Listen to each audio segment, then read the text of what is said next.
안녕하세요. 오늘도 각자의 자리에서 치열하게 하루를 보낸 여러분 정말 고생 많으셨어요. 차가운 공기 속에서도 묵묵히 소임을 다하고 돌아온 당신의 어깨가 오늘따라 조금 더 무거워 보이네요. 이제는 그 무거운 짐을 잠시 내려놓아도 괜찮아요. 따뜻한 이불 속에서 오직 당신만을 위한 고요한 휴식의 시간을 가져보길 바랄게요. 오늘 우리가 함께 떠날 여행은 아주 특별하고도 신비로운 곳이에요. 인류의 역사 속에는 늘 내일을 갈망하며 다가올 운명을 미리 엿보려 했던 비범한 인물들이 있었죠.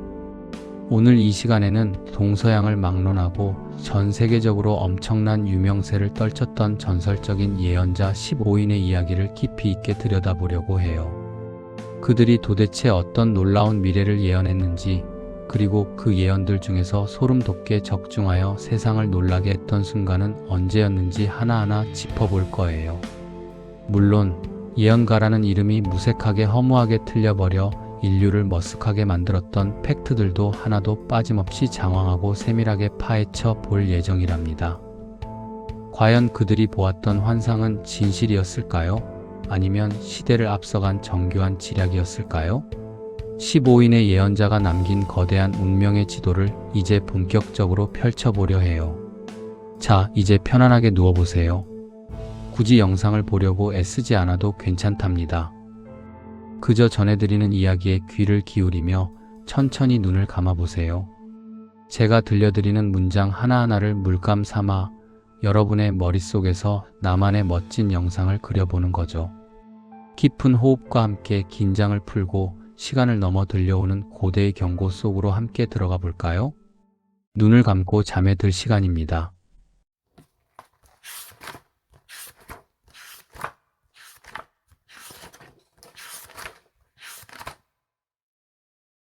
여러분, 우리가 가장 먼저 만나볼 예언자는 바로 우리 역사 속에서 가장 신비로운 인물로 꼽히는 조선의 천문학자 격암 남사고 선생이에요.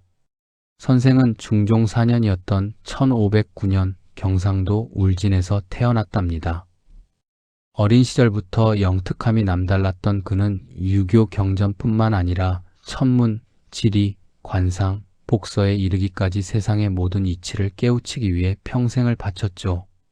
당시 선비들이 오직 성리학에만 매달릴 때 선생은 하늘의 별자리를 읽고 땅의 기운을 살피는 이른바 잡학에 능통했던 깨어있는 지식인이기도 했어요. 남사고 선생이 역사에 이름을 남긴 결정적인 이유는 그가 남겼다고 전해지는 예언서 격암유록 때문이에요. 선생은 명종 19년인 1564년경 당시 무소불위의 권력을 쥐고 있던 문정왕후의 사망 시점을 정확히 예견해서 조정을 발칵 뒤집어 놓았죠. 기록에 따르면 선생은 문정왕후가 승하기 1년 전부터 내년 이맘때면 궁중에 곡소리가 진동할 것이라 예언했는데 실제로 1565년 문정왕후가 세상을 떠나면서 그의 신통함은 한양 전체에 파다하게 퍼졌답니다. 하지만 무엇보다 여러분을 놀라게 할 예언은 바로 임진왜란에 대한 구체적인 기록이에요. 선생은 선조가 즉위하기도 전인 1500년대 중반에 이미 흰 모자를 쓴 사람들이 남쪽 바다를 건너와 이 나라를 피로 물들일 것이라는 소름 끼치는 예언을 남겼어요. 여기서 흰 모자는 당시 일본군이 썼던 독특한 투구를 상징하는데 실제로 1592년 임진왜란이 발발하면서 이 예언은 기극적인 현실이 되었죠. 특히 선생은 전쟁의 발발 연도뿐만 아니라 임진년에 난리가 나면 나라의 운명이 풍전등화와 같을 것이나 결국 서쪽에서 귀인이 나타나 도움을 줄 것이라는 내용까지 장황하게 기록해두어 후대의 역사학자들을 경악게 했답니다. 선생의 예언은 단순히 전쟁에 그치지 않았어요. 조선 당쟁의 시초가 된 동인과 서인의 분열을 1575년 이전에 이미 예견했고 심지어는 구한말에 나타날 철마, 즉 기차와 자동차의 등장까지 상세히 묘사했죠. 철로 된 말이 땅 위를 달리고 거대한 무쇠새가 하늘을 가르며 사람을 실어 나를 것이라는 비유는 16세기에 살았던 선비의 입에서 나왔다고는 믿기 힘든 예언이었어요. 또한 전염병이 창궐할 시기와 그 대처법까지 송아지아, 즉 소나무 아래가 살 길이라는 은유적인 표현으로 남겨 민초들에게 생존의 길을 제시하려 노력했답니다. 물론 남사고 선생의 예언에도 냉정한 평가와 한계는 존재해요. 선생이 저술했다고 알려진 격암유록은 1970년대 이후 후대에 의해 상당 부분 위조되거나 가필되었다는 논란이 끊이지 않고 있답니다. 특히 현대사나 특정 종교적 색채가 너무나 노골적으로 가미된 부분들은 선생의 순수한 예언이라기보다 후대의 편집일 가능성이 크다는 분석이 지배적이죠. 또한 선생 스스로도 자신의 예언을 완벽하게 통제하지는 못했어요. 선생은 자신의 조상들을 명당에 모셔 자손들이 대대손손 번성하길 바랐지만 정작 풍수지리에 치명적인 실수를 범해 가문이 몰락하는 아픔을 겪기도 했거든요. 남의 묘자리는 잘 봐주면서 자기 조상묘는 거꾸로 썼다는 조롱 섞인 일화는 예언가로서 타인의 미래는 보았으나 정작 본인의 운명은 비껴가지 못했던 인간적인 엄오함을 보여주기도 해요. 그럼에도 불구하고 남사고 선생은 당대 최고의 천문학자이자 혼란스러운 시대를 살아가던 백성들에게 희망과 경고를 동시에 던졌던 거인이었음은 분명해요. 선생이 남긴 수많은 비결과 예언들은 500년이 지난 지금도 여전히 우리에게 풀리지 않는 미스터리로 남아있죠. 과연 그는 정말로 시간을 넘어 미래의 조각들을 보았던 걸까요? 아니면 세상이 돌아가는 이치를 정확히 읽어낸 천재적인 통찰력의 산물이었을까요?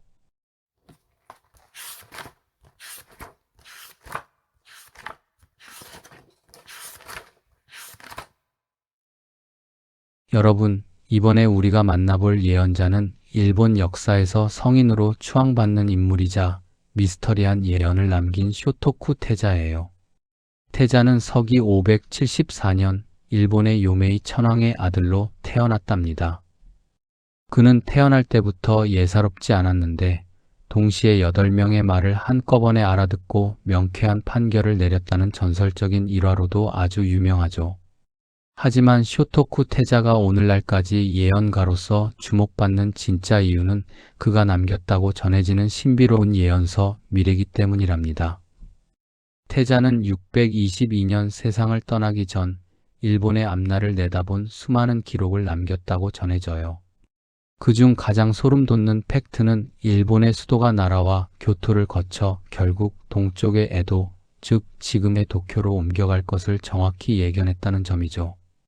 태자는 내 사후 1000년이 지나면 도읍은 동쪽으로 옮겨갈 것이며 그곳은 수많은 건물이 숲을 이룰 것이다라는 기록을 남겼는데 실제로 1868년 메이지 유신 이후 일본의 수도는 도쿄로 공식 이전되며 이 예언은 역사적 사실이 되었답니다. 1300년 전의 인물이 현대 도쿄의 번영을 내다보았다는 사실이 정말 놀랍지 않나요? 선생의 예언은 여기서 멈추지 않았어요. 그는 일본의 근대화 과정에서 일어날 커다란 변혁과 서양 세력의 유입까지 예견했죠. 미래기에 적힌 내용을 보면 검은 배가 바다를 건너와 나라의 문을 열게 할 것이라는 묘사가 있는데 이는 1853년 미국의 페리 제독이 이끄는 흑선이 나타나 일본의 쇄국 정책을 끝낸 사건과 정확히 일치해요. 또한 태자는 인류의 운명에 대해서도 장황한 경고를 남겼답니다. 세상의 끝에 다다르면 하늘에 2개의 해가 뜨고 땅은 불의 바다가 될 것이라는 구절은 현대의 핵무기나 환경재앙을 상징하는 것이 아니냐는 해석을 낳으며 오늘날까지도 많은 이들을 긴장시키고 있죠. 물론 쇼토쿠 태자의 예언에 대해서도 냉정한 역사적 비판은 존재해요. 사실 태자가 직접 썼다는 미래기의 원본은 현재 전해지지 않고 있답니다. 우리가 알고 있는 예언의 내용 중 상당 부분은 후대인 가마쿠라 시대나 에도 시대의 태자의 권위를 빌려 누군가 가필하거나 위조했을 가능성이 매우 높다는 것이 역사학계의 지배적인 의견이죠. 특히 일본의 위상을 높이기 위해 예언을 사후에 끼워 맞췄다는 비판도 피할 수 없어요. 또한 태자는 자신이 세운 법융사가 영원히 번창할 것이라 믿었지만 실제로는 여러 차례 화재와 전란을 겪으며 소실되고 재건되는 아픔을 겪기도 했답니다. 성스러운 지혜를 가졌던 태자였지만 건물의 물리적인 운명까지는 온전히 지켜내지 못했던 셈이죠. 그럼에도 불구하고 쇼토쿠 태자는 일본 문명의 기틀을 닦은 위대한 정치가이자 시대를 앞서간 예언가로서 여전히 거대한 영향력을 발휘하고 있어요. 그가 보았다는 미래의 조각들이 단순한 전설인지 아니면 정말로 시간을 꿰뚫어 본 성자의 통찰이었는지는 아직도 베일에 쌓여 있답니다. 과연 그는 1300년 뒤의 도쿄를 바라보며 어떤 생각을 했을까요?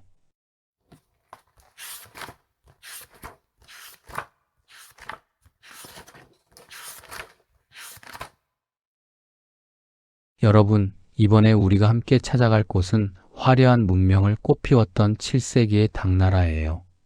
이곳에는 중국 역사상 가장 위대한 천문학자이자 수학자로 꼽히는 두 인물, 원천강과 이순풍이 살고 있었답니다.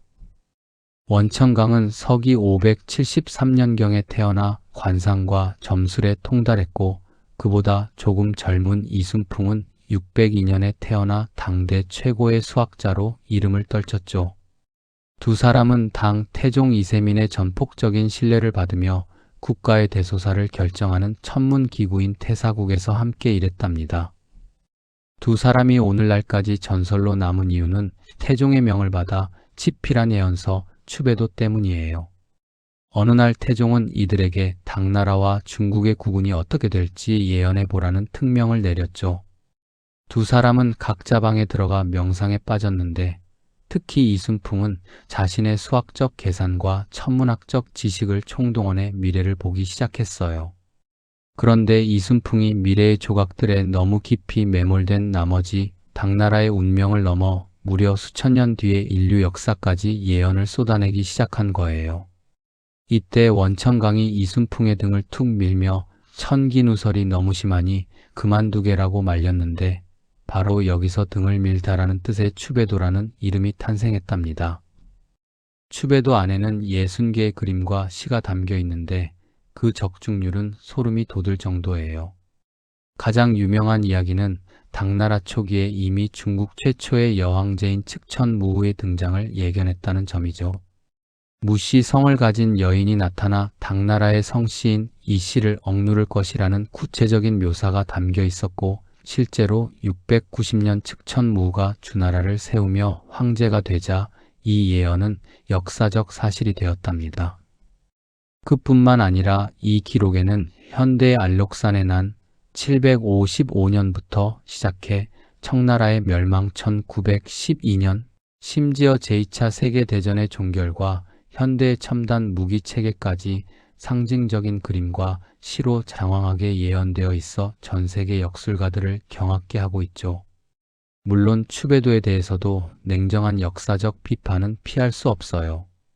긴 세월 동안 수많은 왕조가 바뀌면서 집권자들이 자신의 권력을 정당화하기 위해 추배도의 그림과 글귀를 사후에 수정하거나 끼워 맞췄다는 증거들이 발견되었거든요. 특히 송나라 시대와 명나라 시대의 대대적인 가필이 이루어졌다는 분석이 지배적이라 7세기의 원천강과 이순풍이 쓴 원본 그대로라고 보기는 어렵다는 것이 학계의 중론이죠. 또한 이순풍은 당대 천재적인 수학자였음에도 불구하고 정작 자신이 예언한 특정 자연재해의 시점을 잘못 계산해 태종에게 문책을 당할 뻔했다는 허무한 일화도 전해 내려온답니다. 하늘의 뜻을 읽는 천재들이었지만 찰나의 시간 오차까지 완벽하게 잡아내지는 못했던 셈이에요. 그럼에도 불구하고 원천강과 이순풍이 남긴 추배도는 동양 예언 문화의 정수로 불리며 오늘날까지도 중국의 미래를 점치는 가장 강력한 텍스트로 살아남아 있어요. 두 사람이 보았던 수천 년 뒤의 세상은 과연 우리가 사는 지금과 얼마나 닮아 있을까요? 그들이 멈추지 않고 계속 등을 밀며 나아갔다면 우리는 또 어떤 미래를 보게 되었을까요?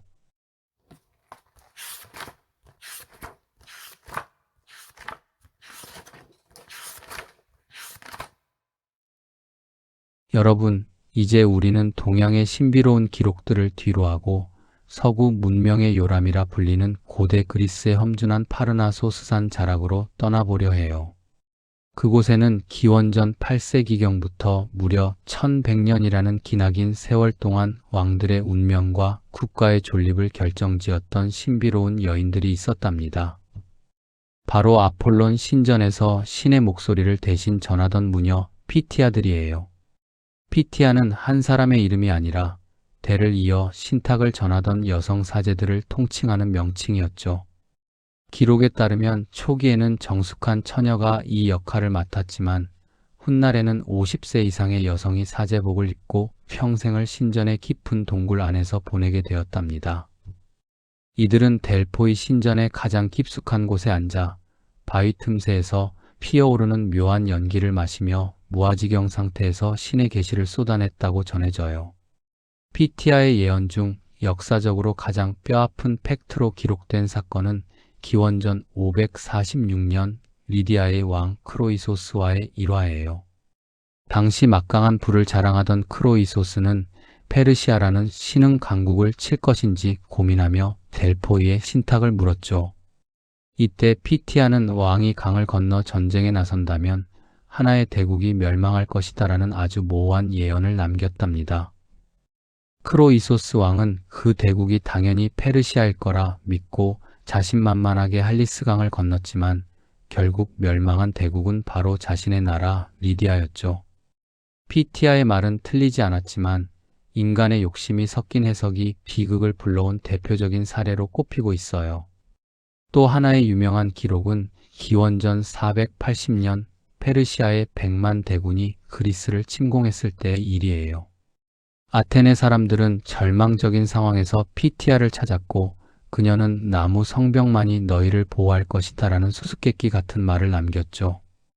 여기서 나무 성벽을 두고 큰 논쟁이 벌어졌는데 어떤 이들은 신전 주위의 나무 울타리를 뜻한다며 그 안에 숨었다가 몰살당했지만 지략가 테미스토클레스는 이를 함선으로 해석해 살라미스 해전에서 기적 같은 대승을 거두었답니다. 이처럼 피티아의 예언은 때로 사람을 살리기도 죽이기도 하는 양날의 검과 같았죠. 물론 현대과학의 눈으로 본 피티아는 조금 다른 모습이에요. 2000년대 초반 지질학자들은 델포이 신전 바닥에 교차하는 단층선을 발견했는데 그 틈새에서 에틸렌과 같은 천연 환각 가스가 분출되었다는 팩트를 밝혀냈답니다. 피티아가 신의 목소리를 듣는다며 웅얼거렸던 말들은 사실 지열에 의한 가스 중독 상태에서 나온 환각 증상이었을 가능성이 매우 크죠. 또한 피티아를 모시는 신관들이 사전에 각국의 첩보를 입수해 예언을 교묘하게 꾸몄다는 합리적인 비판도 존재해요. 하지만 서기 390년 로마 황제가 신전을 폐쇄하기 전까지 그리스인들에게 피티아는 단순한 무녀가 아니라 혼란스러운 미래를 비추는 유일한 등불이었음은 변함없는 사실이랍니다. 그녀들이 남긴 모호한 문장들은 결국 인간이 자신의 운명을 어떻게 해석하고 개척해 나가는지를 보여주는 거울이었을지도 몰라요.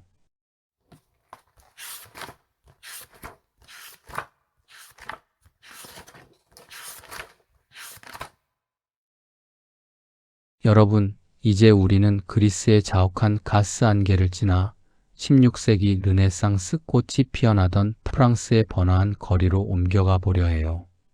그곳에는 의사이자 천문학자 그리고 인류 역사상 가장 유명한 예언가로 불리는 인물이 살고 있었답니다. 바로 미셸 드 노스트라다무스예요.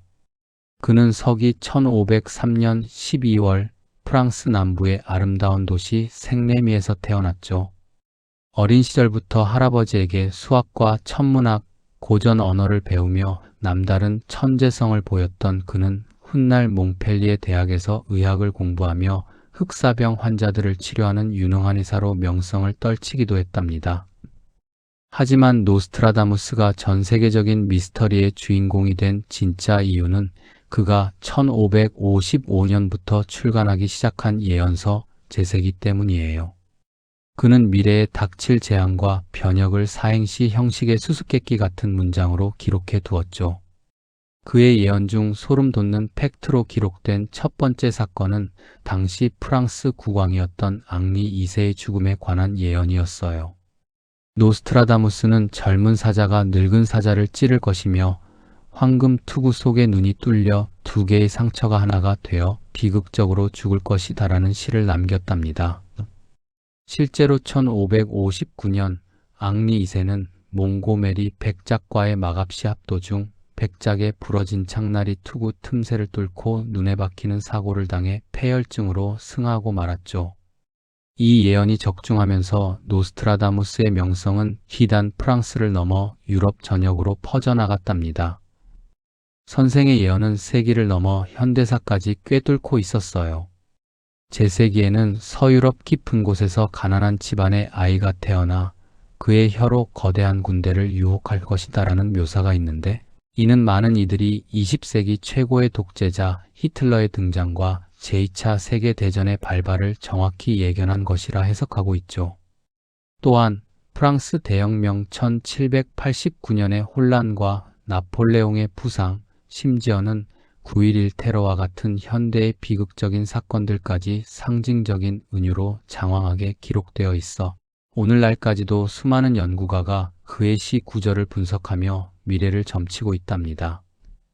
물론 노스트라다무스의 예언에 대해서도 냉정한 비판과 한계는 존재해요. 가장 큰 문제는 그의 예언시가 지나치게 모호하고 상징적이라 코에 걸면 코걸이, 귀에 걸면 귀걸이식의 사후 해석이 얼마든지 가능하다는 점이죠. 실제로 그의 예언은 사건이 터지고 난 뒤에야 이것이 그 예언이었구나 라며 끼워 맞추는 경우가 대부분이거든요. 무엇보다 결정적인 팩트는 그가 예언한 1999년 7월의 인류 멸망설이 허무하게 빗나갔다는 사실이에요. 하늘에서 공포의 대왕이 내려올 것이라던 그의 호언장담은 틀렸으며 1999년은 평온하게 지나갔고 이 사건으로 그의 절대적인 권위에도 커다란 금이 가게 되었답니다. 그럼에도 불구하고 노스트라다무스는 500년이라는 기나긴 시간 동안 인류의 상상력을 자극하며 여전히 예언계의 거인으로 군림하고 있어요. 그가 남긴 900여 편의 수수께끼 같은 예언시는 과연 시간을 넘어 미래를 보았던 걸까요? 아니면 혼란스러운 시대를 살아가던 한 지식인의 정교한 문학적 유의였을까요? 그가 남긴 수많은 비결과 예언들은 500년이 지난 지금도 여전히 우리에게 미스터리로 남아있죠.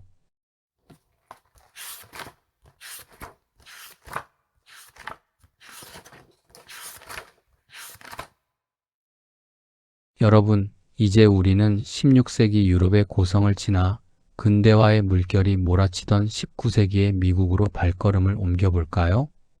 그곳에는 인류 역사상 가장 독특한 방식으로 미래를 보았던 인물, 잠자는 예언자 에드가 케이시가 살고 있었답니다. 그는 1877년 3월 미국 켄터키주의 한 평범한 농가에서 태어났어요. 어린 시절의 케이시는 공부보다는 자연과 대화하기를 즐겼던 조용한 소년이었지만 어느 날 갑자기 찾아온 한묵증을 스스로 최면 상태에서 치료하며 자신의 놀라운 능력을 깨닫게 되었죠. 케이시가 전 세계를 경악게 한 이유는 그가 남긴 1만 4천여 건에 달하는 라이프 리딩 기록 때문이에요. 그는 스스로 깊은 최면 상태인 잠에 빠져들어 질문자의 이름과 주소만 듣고도 그 사람의 건강 상태와 미래, 심지어 전생까지 장황하게 쏟아냈답니다. 그의 예언 중 가장 소름 돋는 이야기로 꼽히는 것은 제1차와 제2차 세계대전의 발발, 그리고 1929년 전 세계를 강타한 경제대공황에 대한 정확한 예견이었어요. 그는 주식시장이 붕괴하기 수개월 전부터 거대한 경제적 폭풍이 몰아칠 것이니 모든 자산을 정리하라고 경고했죠. 이 리딩 기록들은 현재 버지니아 비치의 연구소에 고스란히 보관되어 있어 오늘날까지도 수많은 학자의 연구 대상이 되고 있답니다. 선생의 예언은 단순한 사건 사고를 넘어 지구의 거대한 변화, 즉 지각 변동에까지 닿아 있었어요. 그는 언젠가 일본의 대부분이 바다 아래로 침몰할 것이며 미국의 서해안 또한 거대한 지진으로 파괴될 것이라는 충격적인 리딩을 남겼죠. 또한 잃어버린 대륙 아틀란티스가 바다 위로 다시 솟아오를 것이라는 예언과 함께 1968년 실제로 바하마 인근 바다에서 발견된 디미니로드라 불리는 거대 석조 구조물의 위치를 정확히 지목해 고고학계를 발칵 뒤집어 놓기도 했답니다. 19세기에 태어난 한 농부가 현대의 지질학적 변화를 이토록 구체적으로 묘사했다는 사실은 여전히 풀리지 않는 수수께끼로 남아있어요. 물론 에드가 케이시의 예언에도 냉정한 비판과 의문은 존재해요. 그가 예견했던 1958년부터 1998년 사이에 일어날 대규모 지각변동과 극이동은 다행히도 예언된 시점에 일어나지 않았고, 이로 인해 그의 예언이 지나치게 공포를 조장한다는 비난을 받기도 했죠. 또한 그가 최면 상태에서 내린 의학적 처방 중 일부는 현대의학의 관점에서 과학적 근거가 부족하다는 지적도 있어요. 하지만 중요한 팩트는 그가 자신의 능력을 이용해 단 한 푼이 부당한 이득도 취하지 않았으며 죽는 순간까지 고통받는 사람들을 돕기 위해 자신의 에너지를 쏟아부었다는 점이에요. 에드가 케이시는 단순한 점술가가 아니라 인간의 잠재의식이 우주의 지혜와 연결될 수 있다는 가능성을 보여준 거인이었답니다. 그가 잠든 상태에서 보았던 그 수많은 미래의 파편들은 과연 우리에게 어떤 경고를 보내고 있는 걸까요? 우리가 아직 발견하지 못한 인류의 잃어버린 역사가 정말로 그의 리딩 속에 숨겨져 있는 걸까요?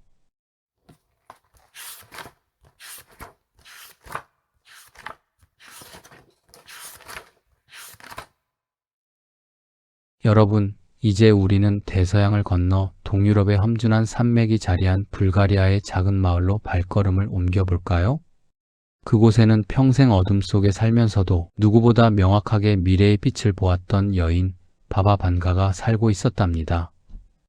본명이 반겔리아 판데바 디미트로나인 그녀는 1911년 1월 당시 오스만 제국의 영토였던 지금의 북마케도니아에서 태어났어요. 어린 시절 평범한 소녀였던 그녀는 12살 때 거대한 폭풍우에 휩쓸려가는 비극적인 사고를 당하게 되는데, 이때 모래가 눈에 들어가 시력을 영원히 잃고 말았죠. 하지만 역설적이게도 육신의 눈이 감기자마자 그녀에게는 세상을 꿰뚫어보는 제3의 눈이 떠지기 시작했답니다. 바바 반가가 전 세계적인 미스터리의 주인공이 된 이유는 그녀가 남긴 예언들이 현대사의 굵직한 사건들과 소름 돋을 정도로 일치했기 때문이에요. 가장 대표적인 팩트로 기록된 사건은 1989년에 남긴 9.11 테러 예언이랍니다. 그녀는 미국의 형제들이 강철세에게 공격당해 쓰러질 것이며 늑대들이 덤불 속에서 울부짖고 무고한 피가 흐를 것이다라는 기괴한 예언을 남겼죠. 여기서 미국의 형제는 쌍둥이 빌딩을, 강철세는 테러범들이 납치한 항공기를 상징한다고 해석되는데, 2001년 실제 사건이 발생하자 전 세계는 그녀의 통찰력에 경악을 금치 못했답니다. 그녀의 예언은 여기서 멈추지 않았어요. 1980년에는 세기의 전환기에 쿠르스크가 물 아래로 가라앉을 것이며 온 세상이 이를 보고 슬퍼할 것이다라는 기록을 남겼는데, 당시 사람들은 러시아의 도시 쿠르스크가 어떻게 물에 잠기느냐며 비웃었죠. 하지만 2000년 8월 도시와 이름이 같았던 핵잠수함 쿠르스크호가 바렌츠해에서 침몰하는 비극이 발생하며 그녀의 예언은 다시 한번 잔혹한 진실이 되었답니다. 또한 그녀는 2004년의 인도양 쓰레기 해일, 즉 데스나미를 예견하며 거대한 파도가 해안을 덮쳐 사람과 마을이 사라질 것이라고 장황하게 경고하기도 했죠. 물론 바바 반가의 예언에 대해서도 냉정한 비판과 의문은 존재해요. 가장 큰 팩트는 그녀가 글을 읽거나 쓸 줄 몰랐기 때문에 모든 예언이 주변 사람들의 증언을 통해 구전되었다는 점이죠. 이 과정에서 후대 사람들이 자신의 입맛에 맞게 예언을 가공하거나 있지도 않은 사실을 그녀의 이름으로 유포했다는 분석이 아주 많답니다. 실제로 그녀가 예언했다고 알려진 2010년 제3차 세계대전 발발설이나 2016년 유럽의 멸망설은 다행히도 빗나갔고, 이는 그녀의 모든 말이 절대적이지 않음을 보여주는 증거이기도 해요. 또한 불가리아 정부가 그녀를 국가 자산으로 관리하며 정보를 통제했다는 사실은 예언의 순수성에 의구심을 갖게 만들기도 하죠. 그럼에도 불구하고 바바 반가는 죽기 직전까지 수천 명의 사람을 만나 그들의 잃어버린 가족을 찾아주고 미래를 상담해주며 삶의 희망을 건넸던 자비로운 노인이었답니다. 1996년 85세의 나이로 세상을 떠나면서도 그녀는 인류는 스스로를 파괴하지 말고 서로 사랑해야 한다는 마지막 메시지를 남겼죠. 어둠 속에서 그녀가 보았던 그 수많은 미래의 파편들은 과연 우리에게 어떤 경고를 보내고 있는 걸까요? 우리가 아직 맞이하지 않은 5079년, 그녀가 예언한 인류의 종말은 정말로 다가오고 있는 걸까요?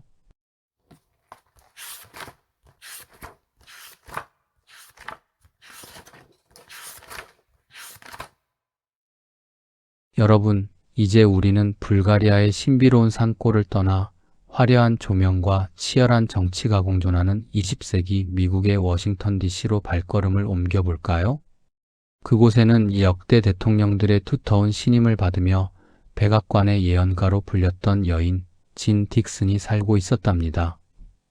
그녀는 1904년 1월 미국 위스콘신주의 매드퍼드에서 독일계 이민자의 딸로 태어났어요.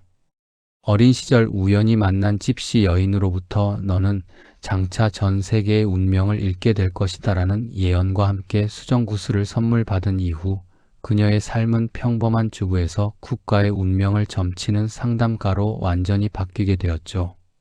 진 딕슨이 전 세계적인 유명세를 떨치게 된 결정적인 사건은 1956년 한 잡지에 기고했던 존 F 케네디 대통령의 암살 예언이었어요. 그녀는 1960년 대선에서 민주당 후보가 당선될 것이며 그 대통령은 임기 중에 암살되거나 직무를 수행하다가 죽음을 맞이할 것이라는 소름 끼치는 기록을 남겼죠. 실제로 1963년 달라스에서 케네디 대통령이 피격되자 그녀의 이름은 전 미국을 넘어 전 세계인의 뇌리에 깊이 박히게 되었답니다. 이 사건 이후 그녀는 루스벨트 대통령부터 닉슨, 레이건에 이르기까지 수많은 권력자에게 조언을 건네며 현대판 PTR로서의 지위를 굳건히 했어요. 그녀의 예언은 정치적 변동뿐만 아니라 국제 정세의 거대한 흐름까지 꿰뚫고 있었답니다.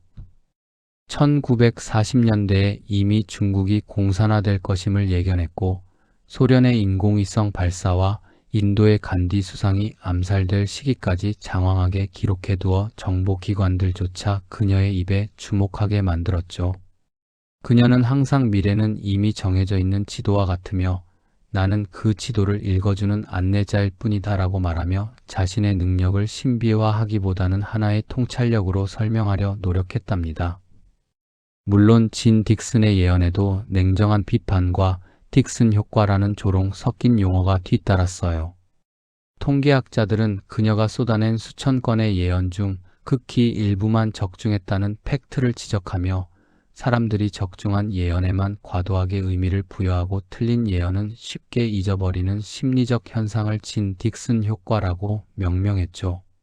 실제로 그녀는 1967년에 제3차 세계대전이 일어날 것이라거나 1950년대에 암 치료법이 완성될 것이라는 장황한 오보를 남기기도 했거든요. 예언가로서 수많은 권력을 쥐고 흔들었지만 동시에 확률이라는 과학의 잣대 앞에서는 자유롭지 못했던 셈이에요. 그럼에도 불구하고 진 딕슨은 1997년 93세의 나이로 세상을 떠날 때까지 미국 현대사의 가장 중요한 순간마다 자신의 목소리를 냈던 거인이었답니다. 그녀가 보았던 수정구 속의 미래는 과연 운명의 장난이었을까요? 아니면 시대를 정확히 읽어낸 고도의 심리적 통찰이었을까요? 그녀가 남긴 마지막 예언인 2020년 이후의 거대한 변화들은 오늘날을 사는 우리에게 어떤 의미로 다가오고 있을까요?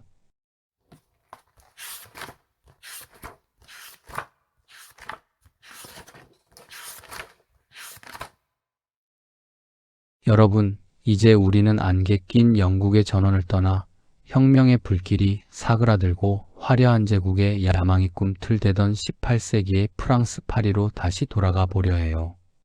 그곳에는 화려한 드레스와 보석보다 더 날카로운 통찰력으로 황제의 운명을 손에 쥐고 흔들었던 여인 마리 앤 르노르망이 살고 있었답니다.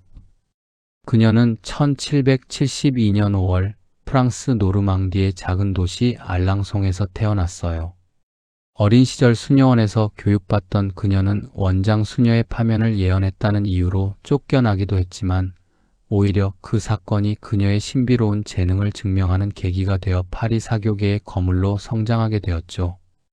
르노르망이 전 세계적인 미스터리의 주인공이 된 결정적인 팩트는 당시 무명 장교였던 나폴레옹 보나파르트와 그의 연인 조세핀과의 운명적인 만남 때문이었어요.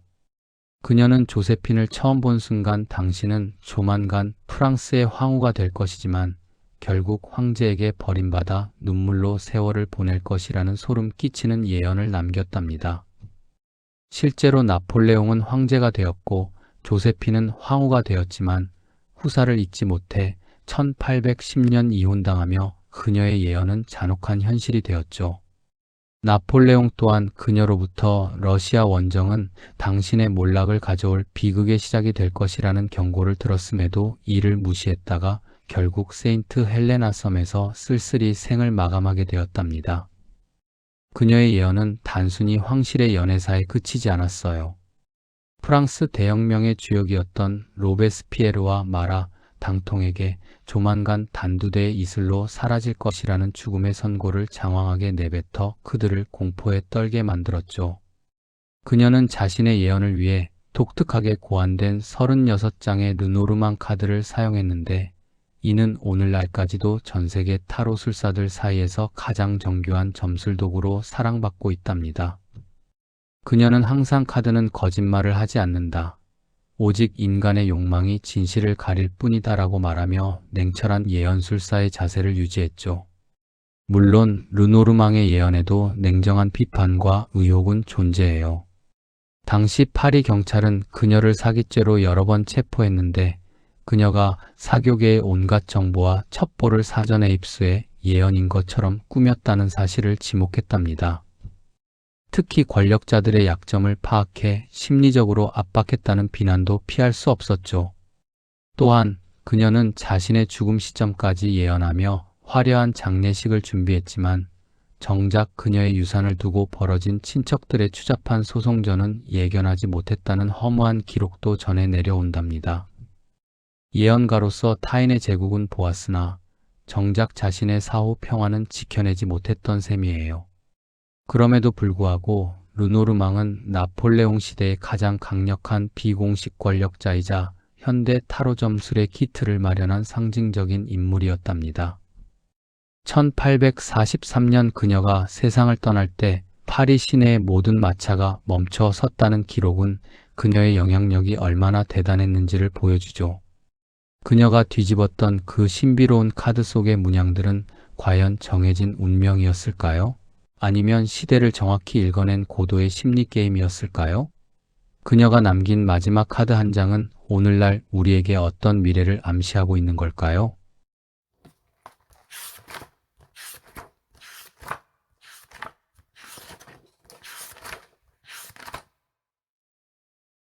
여러분, 이제 우리는 프랑스 사교계의 화려한 카드점을 뒤로하고 안개자욱한 12세기의 아일랜드와 신성한 바티칸의 성벽 안으로 발걸음을 옮겨볼까요? 그곳에는 가톨릭 역사상 가장 미스터리한 예언서로 꼽히는 모든 교황에 관한 예언을 남긴 성자 성 말라키가 살고 있었답니다. 그는 1094년 아일랜드 북동부의 아마라는 곳에서 태어났어요. 어린 시절부터 신앙심이 깊었던 그는 아일랜드 교회의 개혁을 이끈 대주교로 존경받았지만 오늘날 그를 전설로 만든 것은 1139년 로마를 방문했을 때 환상 속에서 보았다는 미래 교황들의 목록이었죠. 성 말라키가 남긴 예언의 핵심 내용은 그가 자신의 시대부터 인류의 종말까지 재임할 총 112명의 교황을 짧은 라틴어 문구로 묘사했다는 점이에요. 예를 들어 1958년 선출된 요한 23세에 대해서는 목자와 배라는 문구를 남겼는데 실제로 그는 즉위 전 베네딕토의 도시이자 운하의 도시인 베네치아의 총대주교였다는 사실이 밝혀지며 사람들을 놀라게 했죠. 또한 1978년 즉위해 33일 만에 서거한 요한 바오로 1세에 대해서는 달의 반쪽에서라는 문구를 남겼는데, 공교롭게도 그의 즉위일과 서거일이 모두 반달이 뜨는 시기와 일치했다는 장황한 해석들이 쏟아지기도 했답니다. 가장 충격적인 팩트는 이 목록의 마지막인 112번째 교황에 대한 기록이에요. 예언서의 마지막 문장에는 로마 가톨릭 교회의 마지막 박해 중에 로마인 베드로가 즉위할 것이며 그는 많은 환난 속에 양들을 칠 것이다. 그 후 7 언덕의 도시는 파괴되고 두려운 심판관이 백성을 심판할 것이다 라는 소름 끼치는 종말론적 경고가 담겨 있죠. 현재 재임 중인 프란치스코 교황이 사실상 이 예언서의 마지막 순번에 해당한다는 해석이 나오면서 전 세계 가톨릭 신자들과 음모론자들 사이에서는 인류의 마지막 날이 머지 않았다는 두려움 섞인 목소리가 나오기도 했답니다. 물론 성 말라키의 예언에도 냉정한 역사적 비판과 팩트체크는 반드시 필요해요.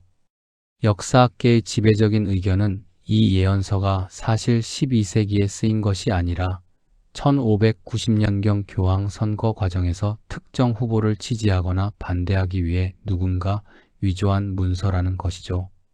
실제로 1590년 이전의 교황들에 대한 예언은 지나칠 정도로 정확하지만 그 이후의 예언들은 해석하기에 따라 코에 걸면 코걸이식의 모호한 문구가 많다는 사실이 이를 뒷받침한답니다.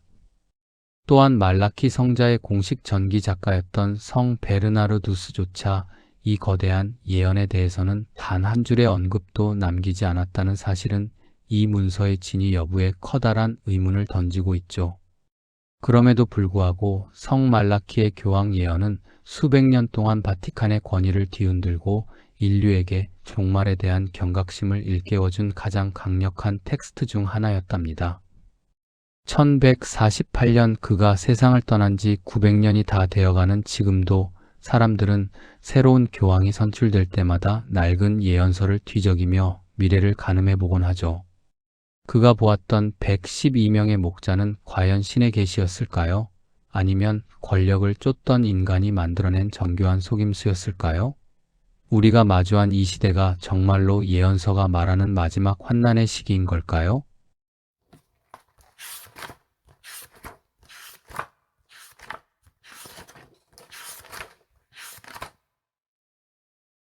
여러분, 이제 우리는 바티칸의 엄숙한 성벽을 뒤로하고 안개가 낮게 깔린 15세기의 영국 요크셔 지방으로 발걸음을 옮겨볼까요? 현대 문명의 발명품들을 정확히 예견했던 신비로운 여인 마더 쉽튼이 살고 있었답니다. 본명이 어슐러 사우데일인 그녀는 1488년 요크셔의 크나레스보로라는 마을 근처의 차가운 동굴 속에서 태어났어요. 기록에 따르면 그녀는 태어날 때부터 등이 굽고 코가 휘어 성격이 괴팍해 보였지만 어린 시절부터 주변의 농작물 피해나 가축의 죽음을 예언하며 마을 사람들을 공포와 경외심에 빠뜨렸던 인물이었죠. 마더 쉽튼이 전 세계적인 미스터리의 주인공이 된 결정적인 이유는 그녀가 남긴 짧고 강렬한 예언시들이 현대 문명의 이기들을 너무나 정확히 묘사했기 때문이에요. 그녀는 16세기에 이미 말이 없는 마차가 길 위를 달리고 사람들의 사고가 전 세계를 순식간에 날아다닐 것이다 라는 문구를 남겼답니다. 여기서 말이 없는 마차는 오늘날의 자동차를, 순식간에 날아다니는 사고는 인터넷과 통신 기술을 상징한다고 해석되는데, 마차가 유일한 이동수단이었던 그 시대에 이런 통찰을 했다는 사실이 정말 소름 돋지 않나요? 그녀의 예언은 여기서 멈추지 않았어요. 사람은 물 아래에서 잠을 자고 철로 된 배 위를 걸어 다닐 것이며 그만큼 귀한 철이 물 위에 뜰 것이다 라는 기록은 현대의 잠수함과 거대한 철갑선의 등장을 정확히 내다본 팩트로 꼽히죠. 또한 그녀는 영국의 위대한 국왕 헨리 8세의 이혼과 종교개혁, 그리고 1666년 런던을 잿더미로 만들었던 대화제까지 런던의 거리가 불타오를 것이라는 구체적인 묘사로 장황하게 경고했답니다. 그녀는 항상 미래는 이미 공중에 기록되어 있으며 나는 그저 그 바람 소리를 받아 적을 뿐이다 라고 말하며 자신의 예언을 하늘의 뜻으로 돌렸죠. 물론 마더 쉽튼의 예언에도 냉정한 역사적 비판과 팩트체크는 반드시 필요해요. 가장 큰 팩트는 그녀의 사후인 1641년에야 비로소 그녀의 예언서가 처음 출판되었다는 점이에요. 특히 1862년 찰스 힌들리라는 출판업자가 그녀의 이름으로 된 예언시들을 대거 조작해 발표했다는 사실이 밝혀지며 그녀의 진실성에 커다란 타격이 가해지기도 했답니다. 세상이 1881년에 끝날 것이라는 힌들리의 가짜 예언 때문에 당시 영국 전역이 패닉에 빠졌던 사건은 예언이 어떻게 상업적으로 악용될 수 있는지를 보여주는 뼈아픈 사례로 기록되어 있죠. 하지만 조작된 부분을 제외하더라도 16세기부터 전해 내려온 그녀의 핵심적인 통찰력만큼은 여전히 무시할 수 없는 미스터리로 남아있답니다. 그럼에도 불구하고 마더 쉽튼은 중세의 어둠 속에서 현대 문명의 새벽을 누구보다 먼저 보았던 거인이었음은 분명해요. 1561년 그녀가 세상을 떠난 뒤 그녀가 태어난 동굴은 오늘날 영국에서 가장 오래된 관광지가 되어 여전히 수많은 사람의 발길이 이어지고 있죠. 그녀가 보았던 철마와 강철배는 과연 신의 계시였을까요? 아니면 인류가 나아가야 할 방향을 읽어낸 천재적인 상상력이었을까요? 그녀가 남긴 마지막 경고인 여성이 남성처럼 옷을 입고 세상이 뒤집힐 때라는 구절은 오늘날 우리에게 어떤 의미로 다가오고 있을까요?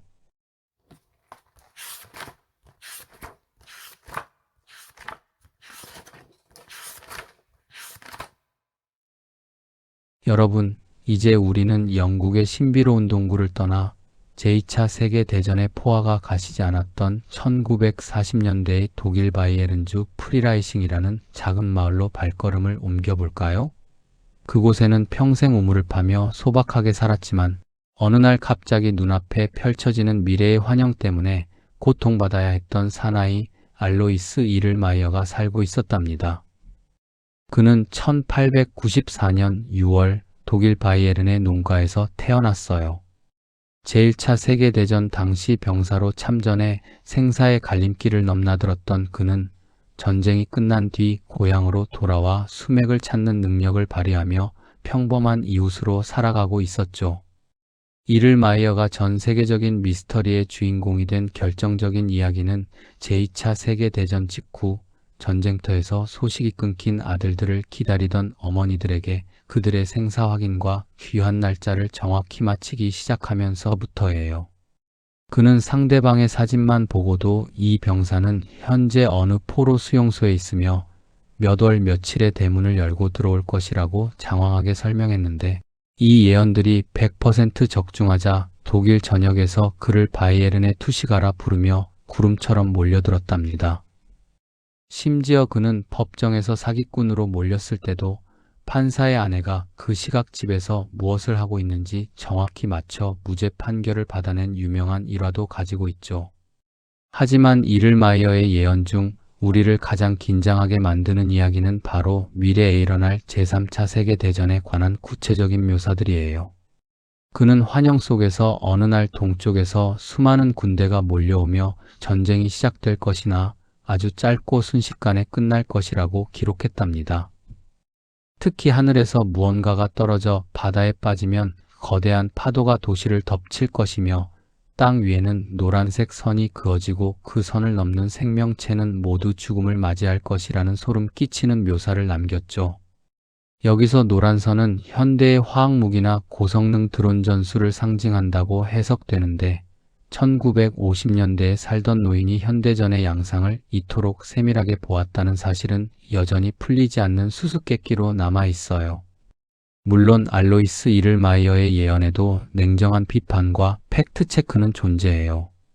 그는 예언을 통해 모든 불행은 발칸 반도에서 고위 정치인이 암살당하면서 시작될 것이라고 지목했는데 다행히도 그가 예견했던 구체적인 시기들은 여러 차례 비껴갔답니다. 비평가들은 그의 예언이 전후 독일 사회의 불안감과 냉전 시대의 공포가 투영된 심리적 산물일 가능성이 크다는 팩트를 지적하죠. 또한 그가 보았던 암흑의 3일과 같은 예언은 성경이나 기존의 예언서들에 등장하는 클리셰를 답습하고 있다는 비판도 피할 수 없답니다. 예언가로서 수많은 개인의 운명은 정확히 꿰뚫었지만 거대한 인류사의 시간표까지는 완벽하게 일치시키지 못했던 셈이에요. 그럼에도 불구하고 알로이스 이를마이어는 죽는 순간까지 자신의 능력을 오직 이웃을 돕는 데만 사용했던 순수한 영혼이었음은 분명해요. 1959년 암으로 세상을 떠나면서도 그는 나는 내가 본 것을 말했을 뿐이며 부디 그 미래가 오지 않기를 바란다는 마지막 유언을 남겼죠. 그가 보았던 노란 선과 거대한 파도는 과연 피할 수 없는 정해진 파멸이었을까요? 아니면 인류가 스스로의 노력으로 지워낼 수 있는 경고의 선이었을까요? 그가 남긴 마지막 환영 속의 평화로운 세상은 과연 우리 세대에 허락될 수 있을까요?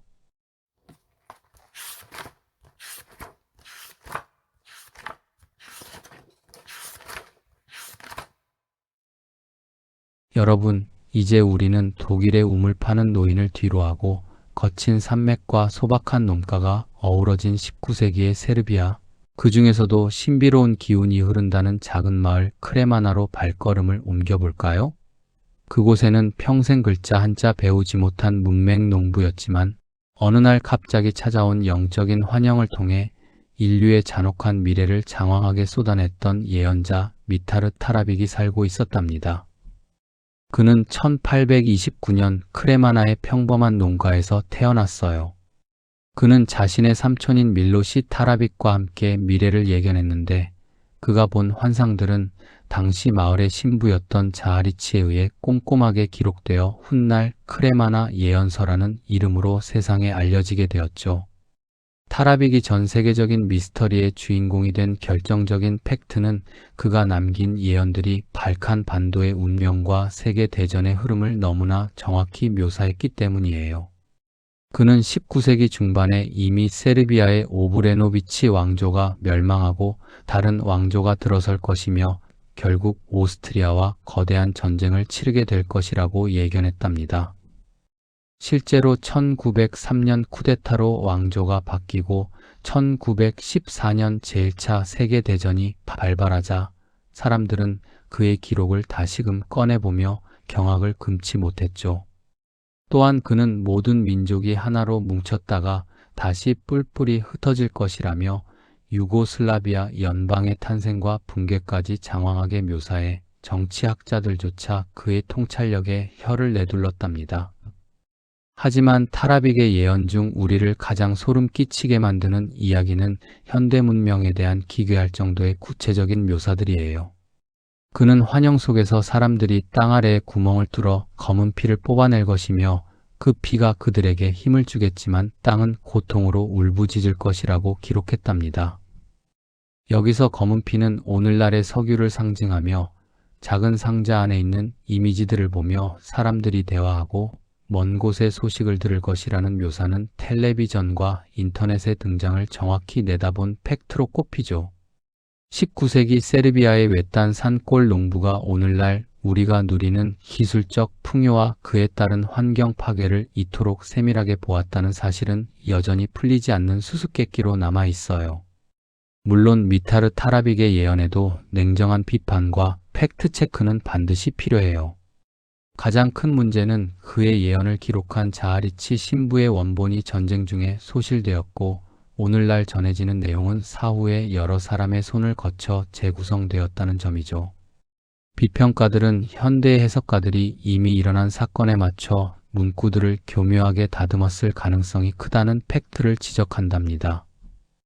또한 그가 예언했다고 알려진 제3차 세계대전의 시기가 여러 차례 빗나갔다는 사실은 예언이 가진 모험과 불확실성을 보여주는 증거이기도 해요. 예언가로서 시대의 거대한 파도는 일궈냈지만 그 세밀한 시간의 결까지는 온전히 붙잡지 못했던 셈이에요.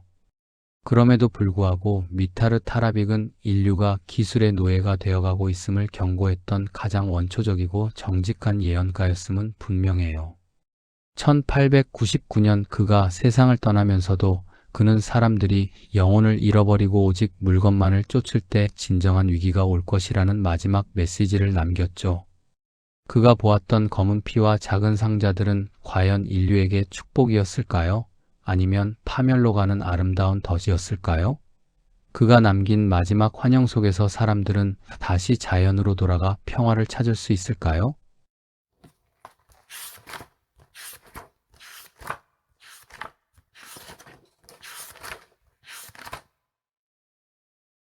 여러분, 이제 우리는 세르비아의 소박한 농가를 떠나 세계의 지붕이라 불리는 서늘하고 신비로운 땅, 티베트의 고원지대로 발걸음을 옮겨볼까요? 그곳에는 수백 년 동안 티베트 정부와 달라이라마의 중대한 결정을 이끌어온 세계 유일의 공식 국가 신탁기구 내충 신탁이 자리 잡고 있답니다. 내충 신탁은 단순한 개인의 예언이 아니라 티베트 불교의 강력한 수호신인 페아르가 내충 쿠텐이라 불리는 인간 매개체의 몸을 빌려 직접 미래를 계시하는 아주 엄숙하고 신비로운 종교적 의식이에요. 내충 신탁이 전 세계적인 미스터리의 주인공이 된 결정적인 사실은 1959년 중국의 침공으로 위기에 처했던 제14대 달라이라마의 인도 망명 사건 때문이에요. 당시 중국군에 포위되어 생사가 불투명했던 긴박한 상황에서 내충 신탁은 달라이라마에게 오늘 밤 당장 떠나라는 지시와 함께 아무도 예상치 못했던 아주 구체적인 탈출 경로를 장황하게 지시했답니다. 실제로 달라이라마가 신탁이 지목한 경로를 따라 이동했을 때 기적처럼 중국군의 감시망을 피해 인도로 무사히 망명할 수 있었죠. 이 사건은 내충 신탁의 능력이 단순한 미신이 아닌 한 국가의 지도자를 구원한 실질적인 통찰이었음을 증명하는 역사적 팩트로 기록되어 있답니다. 이 신비로운 신탁 의식에는 과학적으로 설명하기 힘든 기괴한 현상들이 동반되곤 해요. 신탁을 받는 매개체인 쿠텐은 의식이 시작되면 무게가 30kg에 달하는 거대한 황금 투구와 무거운 의복을 착용하는데 평소에는 고개조차 가누기 힘든 이 무게를 쓰고도 무아지경 상태에서 격렬한 춤을 추며 신의 말을 쏟아낸답니다. 더욱 놀라운 팩트는 의식이 끝난 뒤 쿠텐은 자신이 어떤 말을 했는지 전혀 기억하지 못하며 신이 몸에서 빠져나가는 순간 극심한 탈진 상태에 빠진다는 점이죠. 티베트인들은 수백 년 동안 국가의 전쟁, 기근, 그리고 새로운 달라이 라마를 찾는 중대한 과정마다 이 내충 신탁의 장황한 계시에 귀를 기울여 왔답니다. 물론 내충 신탁에 대해서도 현대 과학과 서구적 관점의 냉정한 비판과 의문은 존재해요. 비평가들은 쿠텐의 반응이 극도의 자기 최면이나 종교적 트랜스 상태에서 오는 심리적 현상일 가능성이 크다는 팩트를 지적하죠. 또한 신탁의 메시지가 때로는 상징적이고 모호하여 해석하는 고승들의 주관이 개입될 여지가 많다는 비판도 피할 수 없답니다.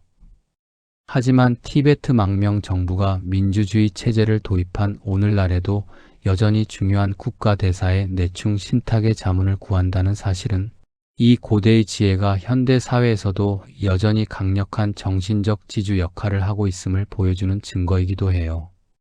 그럼에도 불구하고 내충 신탁은 인류가 보이지 않는 세계와 소통하려 했던 가장 정교하고 체계적인 노력의 산물임은 분명해요. 히말라야의 찬바람 속에서 울려 퍼지는 신탁의 목소리는 과연 초자연적인 존재의 계시였을까요? 아니면 민족의 생존을 위해 축적된 집단 무의식의 발현이었을까요? 내충 신탁이 예견하는 티베트의 미래와 인류의 평화는 과연 어떤 모습으로 우리 곁에 다가오고 있을까요?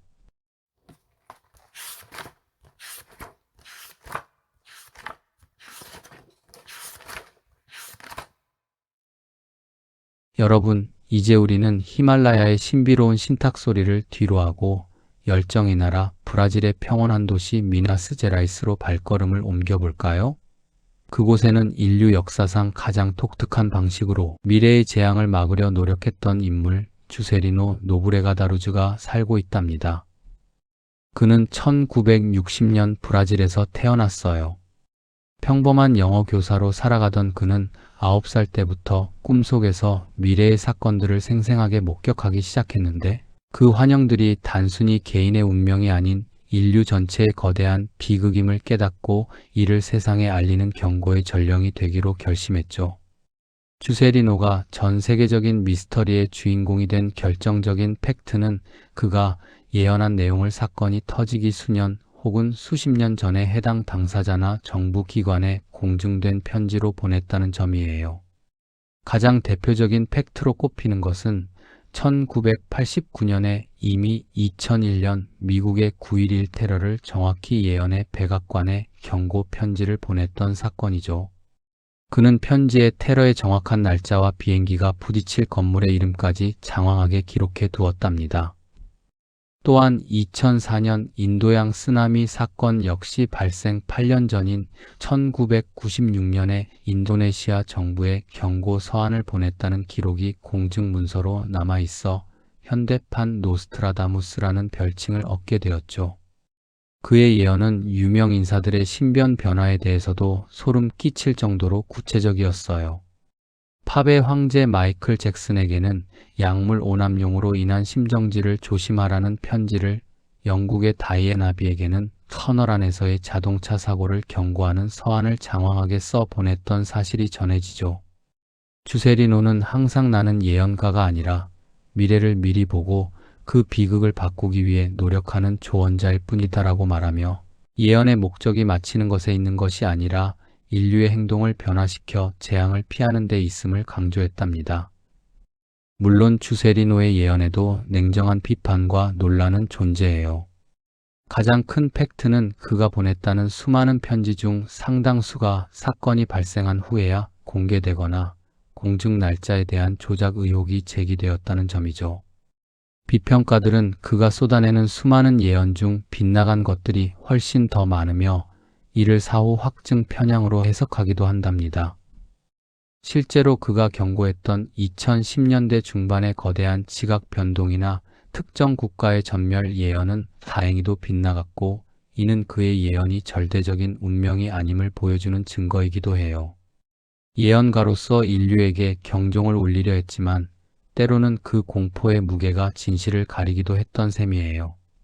그럼에도 불구하고 주세리노는 지구가 직면한 환경위기와 인류의 도덕적 타락에 대해 끊임없이 경고하며 우리에게 성찰의 시간을 갖게 해준 인물임은 분명해요. 그가 꿈속에서 보았던 수많은 재앙의 파편들은 과연 피할 수 없는 정해진 파멸이었을까요?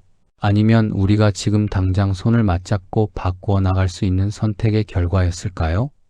그가 남긴 마지막 편지 속에 담긴 인류의 생존 기한은 과연 우리에게 어떤 마지막 기회를 주고 있는 걸까요?